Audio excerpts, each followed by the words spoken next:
మీరు అరెస్ట్ మేము బండి సాయి భగీరథ్ను 9 రోజులైనా మీరు అరెస్ట్ చేయలేదండి. కానీ మీరు ఈ అరెస్ట్ వ్యవహారంలో కొన్ని ఘోరాలు చేసిండ్రు, అవి నేను చెప్తా. మీరు ఎన్టీవీ రిపోర్టర్ దొంతు రమేష్ను విమానాశ్రయంలో అత్యంత దారుణంగా పట్టుకున్నారు. ఇంకొక 2-3 రిపోర్టర్లను పట్టుకున్నారు. అదేవిధంగా బీఆర్ఎస్ నాయకుడు క్రిషాంక్ను ఇంటికి పోయి ఎత్తుకొని వచ్చిండ్రు. నల్ల బాలు అమ్మతో కలిసి అన్నం తింటుంటే కరీంనగర్లో ఆ ప్లేట్ను తన్ని అన్నం కింద పడేసి గుంజుకుంటొచ్చి 16 రోజులు కరీంనగర్ జైల్లో పెట్టిండ్రు.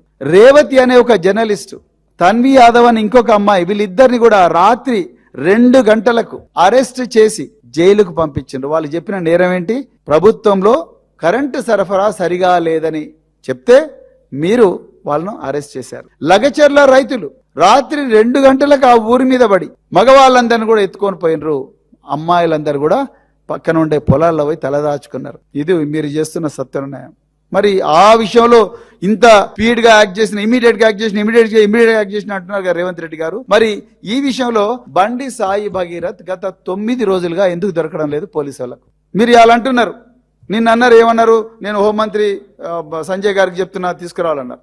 ఇవాళ న్యూస్ వస్తా ఉన్నది, రూమర్స్ మరి ఎంతవరకు నిజమో మనకు తెలియదు. ఆయన మేడ్చల్ కోర్టులో ప్రొడ్యూస్ చేసేదాకా మనకు తెలియదు. కానీ ఆయన ఇవాళ సరెండర్ అవుతాడు, దొరికిండు, అది ఇది అని అంటున్నారు. అంటే మీరు నిన్న స్టేట్మెంట్ ఇచ్చిండ్రు, ఆయన ఇవాళ వస్తున్నాడు. అంటే ఈ రాష్ట్రంలో బండి సాయి భగీరథ్ ఎక్కడ తలదాచుకున్నాడు అన్న విషయం కేవలం 2 వ్యక్తులకే తెలుసు.